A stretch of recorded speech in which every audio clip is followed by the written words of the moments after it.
अगर ये लड़ गई होती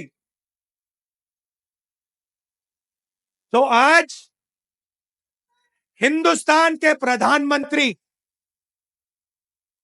2-3 लाख वोटों से वाराणसी का चुनाव हार जाते।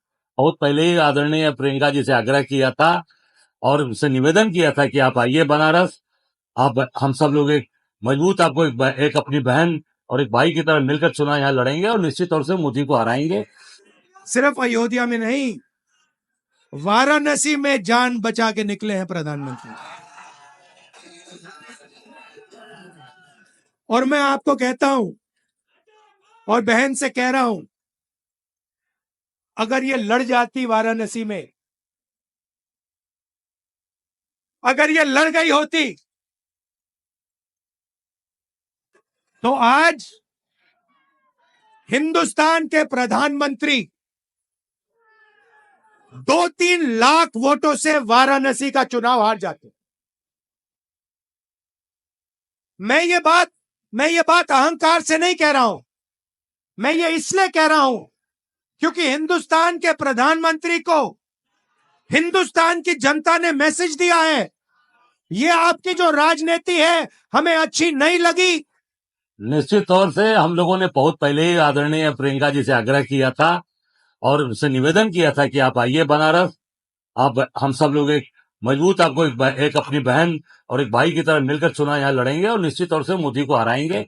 पर मैं समझता हूं कि उनको पूरे देश के अंदर काम करना, पूरे देश के अंदर उनको प्रचार करना, पार्टी की तरफ से जो निर्देश उनको मिला था उसको उन्होंने पालन किया। आपने बड़े तारीफ की उत्तर प्रदेश में रिपब्लिकन का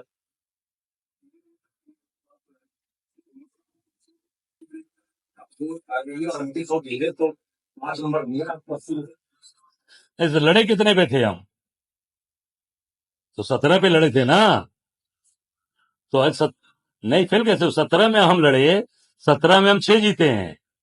हम 80 पे नहीं लड़े हैं।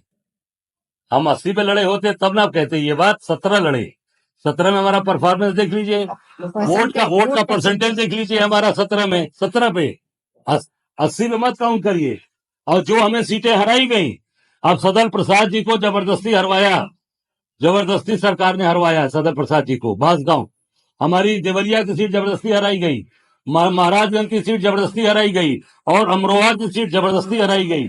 बनारस में पूरी तरीके से सभी मंत्री, मुख्यमंत्री, मैं अकेला, मेरा मनोबल, मेरे कार्यकर्ता और मेरी जनता, सारे मुख्यमंत्री बनारस में, सारे मंत्री बनारस में, 8 गवर्नर, लेफ्टिनेंट गवर्नर बनारस में, पूरी ताकत लगा दिया बनारस में और जीतने में पसीने फेंक दिया प्रधानमंत्री ने।